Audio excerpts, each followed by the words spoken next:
Welcome back to another episode of McGann the Fangirl and the Bagel Ghost. Hi! Talking about My Little Pony Friendship is Magic. This is Season 1, Episode 9, entitled Bridal Gossip. And let me tell you, after watching this episode, the events of My Little Pony A New Generation do not seem that far off anymore. They turn to, bigotry so quickly. These are really racist horses, alright? There's a reason they needed an a-la-corn leader. Oh my gosh, I never realized it, but you're right. That's the only way they would have listened. Oh wow, I just thought, no, they're special because they have all these different abilities. No, it's because they're racist and they won't listen to one that's not their own. Really racist. Just wait until we get into, the yaks later on. Oh man, okay. Well, this episode is about Zecora the zebra, who I think is one of the more interesting characters we get in this show. Oh yeah, she's beautifully designed. Yeah, she's so interesting. I love her accent. But we start off the episode with the notation that Rainbow Dash got up early, quote, for once. Yeah, for once. Well, I mean, what do you expect from her? Don't the Pegasi help bring out the sun by clearing out the clouds? Isn't it their job to be up early? I think it's specifically Rainbow Dash's job, but the others help out sometimes. Because she doesn't get up to do it? Apparently. Because I know that Luna and Celestia bring up the sun and the moon, but don't they have to clear the sky for that to work? It still comes up and down, it just depends on how much ponies see it. Oh, but Twilight Sparkle is walking around with Spike, and she notices that every pony is hiding in the dark. And it's like a beautiful day otherwise, so she's really confused by this. And they're all hiding from Zecora because she looks weird. Those are a terrible fashion choice, that stripes. And Twilight Sparkle knows that she's a zebra, and she tries to tell everybody, hey, she's not weird. She's not like a cursed pony. She's a zebra. It's a whole different thing. And they're just not having it. And they're like, well, where did this come from? Which really shows that Twilight Sparkle is not a bigot, but she is a classist. I guess that's true. Oh my gosh, where's your abalone sandwich? Guys, why aren't you getting the charcuterie board? Guys, it's only 500 bits. It's a steal of a deal. What do you mean your Lunchable costs 2 bits? What are you, poor? How do you live off of that? Isn't there mold in things less than 200 bits? Oh my gosh. But this whole opening scene reminds me of one of the episodes of The Office where Michael Scott, who's the office leader, the boss of that office, the words are escaping me now because the cats are fighting in front of me. I can't focus. Yes, manager sounds right. And keep in mind, The Office came out in the early 2000s, so one episode has a Middle Eastern man coming to the office, and Michael freaks out, turns off all the lights, makes everybody hide, and it turns out he's the IT guy there to do some repairs. That's what it feels like with the Zecora episode, everybody's hiding. Was this pre or post 9/11? Post. Okay, we can safely assume the government was instilling some fear there. But it just seems so over the top. I mean, they're small-town country ponies. Are they, though? Because Ponyville seems pretty big. I mean, it can't have more than 200 ponies in it, and Canterlot has a few thousand. Does it really? Yeah, they're small-town ponies with small-town things to say, and small-town bigotry. Apparently. Twilight Sparkle also knows that Zecora lives in the Everfree Forest. Was that also No, she didn't. It was the others that said, oh no, she lives in the Everfree Forest, that's why she's scary. And Twilight's like, no, she lives, over here in the savannah. No, they said she lived in the Everfree Forest, yeah, I swear. The others said that she lived in the Everfree Forest, but Twilight's like, no, she came from over there. Isn't the Everfree Forest the path that they took to get to Luna's castle? Yeah, the castle of the two sisters. And I couldn't help but notice that Zecora's cutie mark looks like the frickin' sun in the circle of life. I mean, is it even a You know the way, Rafiki draws it, where it's that spiral with the spikes coming out of it? I mean, is it even a cutie mark, or is it just a pattern? Oh, that's a good question, because would a zebra even have a cutie mark? We get a bunch of other horse-like creatures in the My Little Pony world. We get actual horses that are from Saddle Arabia. I have not seen these. I remember the mule or the donkey. Yeah, but the horses appear for 2 seconds. And that's it. It's really odd. But, changelings don't get cutie marks. Yaks don't get cutie marks. No one but ponies. Do you think Zecora drew it on to try and fit in? Like Oopsie the Care Bear from 2010. Yes, the Care Bear Oopsie does it. Because Apple Bloom, who's one of the little girl ponies, she's the only other one besides Twilight that is not racist about Zecora. Zecora? Zecora. Cardcaptor Segura. But the larger ponies are complaining that Zecora is lurking around their shops and digging around in the ground, and so they don't trust her and they think she's up to no good. Have they never met an autistic besides Twilight before? Or? Probably not, and I don't think Zecora is autistic. I think she's just different. I mean, yeah, but like digging at the ground for no real reason, that's... Did they ever cover why she did that? I don't remember them saying. They were never like, oh, and I dig at the ground for the circle of life. No, she just Yeah, even Twilight, though, was like, she's probably not lurking outside your stores. She's probably wondering why she can't shop at them. We couldn't say no zebras, but no zebras. You gotta be solid colored to shop here. So Apple Bloom decides she's gonna chase down Zecora and she's gonna talk to her and find out, is she a good pony or a bad pony? She's not a pony at all! Well, yeah, but you know what I mean. In the gist of Ponyville, she's pony-like. Horse-shaped. She's horse-shaped, that's close enough. But Apple Bloom is chasing her down, and the other ponies decide that they're going to sneakily follow her. And they're like, Apple Bloom, you get away from her! And they're all standing in these blue flowers. And Zecora turns around, and I did not remember that she only speaks in rhymes. And she's like, oh, flowers of blue won't be good to you, or something in that ballpark. Yeah, those leaves of blue are not a joke to all the pony folk, I think. Yeah, I think folk was in there and joke was in there. And they're like, oh, she's putting a curse on us. And they're fighting amongst themselves. I believe Twilight's the only one going, curses aren't real. But Twilight, you're magic. Well, apparently that doesn't count. Curses don't count, I guess. Banishment does. Celestia's really fond of that punishment. I wrote down straight angle, not good for ponies. What did I mean? Oh, yeah, there was a weird angle of Twilight in her bed. Oh, and it was, yeah, okay. Like, the bed wasn't long enough, and it's so weird. Yeah, okay, yeah, when they have the ponies looking straight into the camera, not off to the side tilted, their faces look so flipping strange. What, you don't like eyes almost the size of your entire head? It's just so disproportionate. And Family Guy did a bit about this too, of like, yeah, we weren't really thought through on our design to be a profile or a straight look-on image. Because yeah, if you notice, almost every time in Family Guy, they're slightly tilted to one side or the other. They're very rarely looking straight at the camera,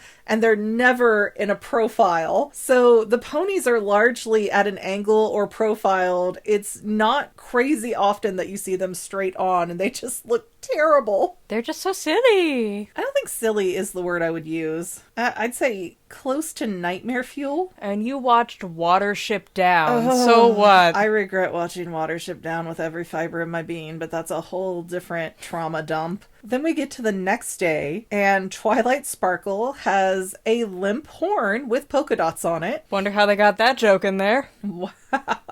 Right past the censors. Pinkie Pie has a spotted tongue that will no longer fit in her mouth. Rarity is all fuzzy, kind of like a Yeti. She's got like dreadlocks? Like dreadlocks Yeti or something. Rainbow Dash is super clumsy. Fluttershy has a deep manly voice.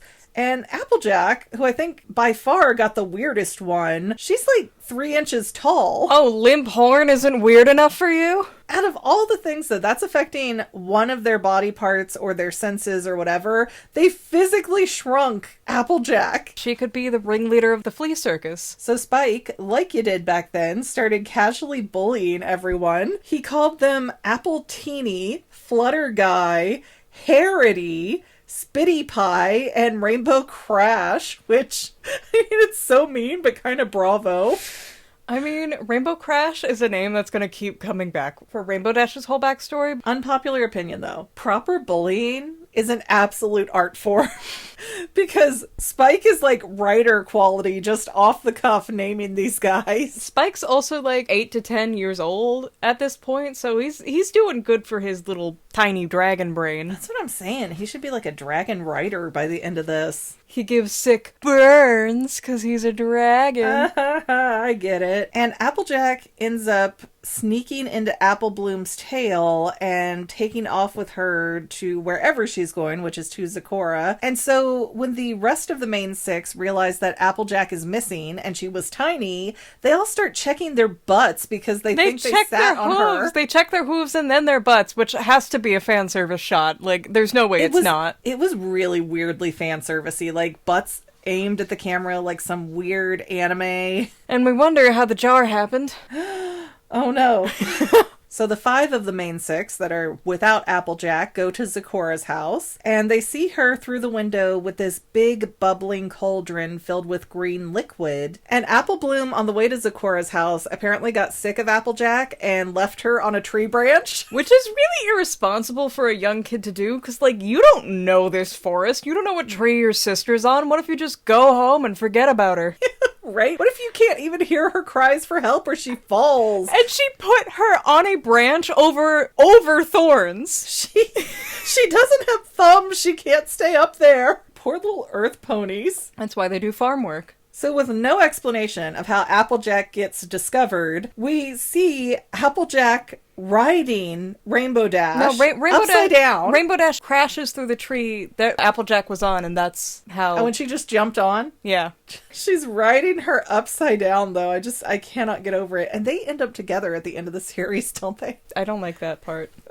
I think this is where that started. Whoa! But I believe it was Rainbow Dash that crashes into the cauldron and spills it everywhere, and Zecora's like, "You ponies know not what you've done. Now you won't get to have any fun." I don't know. That's not the right line, but it rhymed. And Zecora explains that the blue flowers are called poison jokes, and that they play these pranks on you if you touch them. And is it just touching them? Do you have to inhale the nectar? I don't know. I guess you just come in contact. It's like a Viva Pinata flower. Well, she did say it was like poison oak, and I don't think you have to do anything but touch the poison oak to get it. Still can't get over that one part in Coraline where she just rubs poison oak all over her dad's door. Like, you still like him, right? Look, the parents had a lot of reason to be irritated with her in the Coraline movie. I'm just saying. Yeah. She was not well behaved. Not at all. And Twilight Sparkle is even fed into the hype at this point, and she thinks Zecora is evil and cursing them.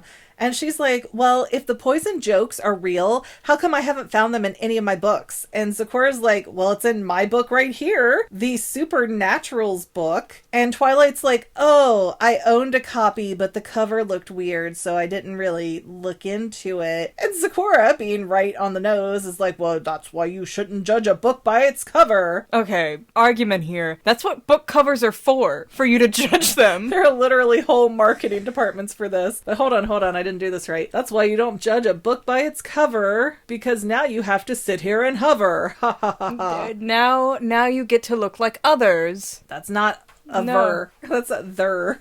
Shh. Rhyming's hard. Zecora's does it great. And apparently, Zecora and Apple Bloom were working on a cure for these ponies and their different jokey ailments. But Zecora can't get the last piece that she needs because the herb shop is somehow mysteriously closed every time she comes to town. And then we cut to the main 6 in the town spa. Yeah. And they're just adding stuff to the spa water like nobody else is ever gonna need to come in that spa again. I would assume that there's like private spas that you can rent out in case you don't. Very big pool of a spa. Well, you don't know how often they do that, do you? And for some reason, even though this water is not a green bubbling liquid, whatever they're throwing into the pool at the spa is fixing all of the main 6 as soon as it touches them. Well, what do they have? An animation budget?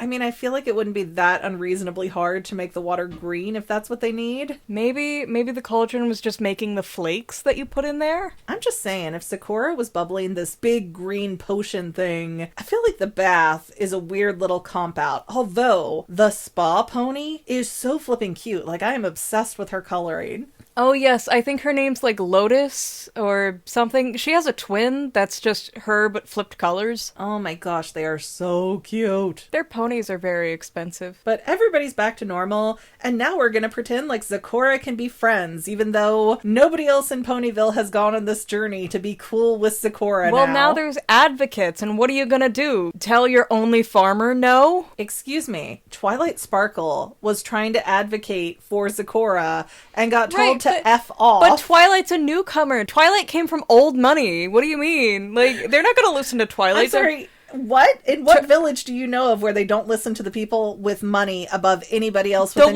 common sense? The ones with common sense. That is not the reality. These ponies are embedded racism. They would absolutely vote red against their own self-interest. Just because the person running would be like, I promise to get all of these weird ponies out of here. Solid colored ponies forever. Well, what about the ponies with spots on them? There's ponies with pattern. Not a lot, but there's like 2. Are they discriminated against? No. Well, then that's really flippin' weird, isn't it? Well, Zecora also had a different kind of tail. And a mohawk. She does look really cool. I know, and her toys resell for like $100 each. Really? Yeah. I saw one at Half Price Books for $7. And you didn't grab it? It was even new in the box. You. Oh no. Now she's mad. Okay, well, unless you have anything else to add, I think that does it for this episode. Judge books by their cover. That's what they're for. This episode has a really weird message to it. Well, it's trying to go with the old, not wives' tale, but the saying of like, don't judge a book by its cover. That's a stupid example. Well, the saying came before there were marketing departments and art departments, okay? What, did a book just say, this is a book, and everyone's supposed to just read it? Probably be like the origins of fish or something. Anyways, please don't forget to like, subscribe, comment, share. All of that good stuff is free for you and really helps us out. We also have paid channel memberships, which helps keep us afloat. Not a requirement, but hey, if you're feeling generous, we appreciate you. And we will see you in the next episode, guys. Bye. And to any of my members here on YouTube, a huge bottom of my heart thank you for all of your help and support. If you would like to become a paid channel member, there is a link in the description below. Thanks again, guys. Love you. Well, family members, we're almost done, but I want to invite you to hang out with me in some other places. I'm on Twitter and Instagram as my own personal self, and I have a Facebook page too, but I mostly just post photos over there. And sometimes people say, hey, McGann, I want to mail you something. How do I do that? Easy. Just click the About tab on my channel page, and my most current P.O. Box info will be right there. I also run another channel, The Family. It's really a hodgepodge channel where we might post anything. Oh yeah, and I also sell shirts and stickers and stuff with the Family and the Fangirl logos. If that is your cup of tea, I have a link in every description of every video. Finally, if you want to help out the Fangirl channel and make sure I'm putting out video essays for years to come, the best way you can help is by subscribing and watching more of my videos, whether they're new, old, whatever. Maybe even share 1 or 2 on social media, help spread the word. People who watch to the end of videos, like you, helps to tell the site, hey, this is a good video, we should recommend it to other people. So if you made it this far, leave me a comment of something like, hey, I made it to the end. Love ya. See you next time, family members. Bye.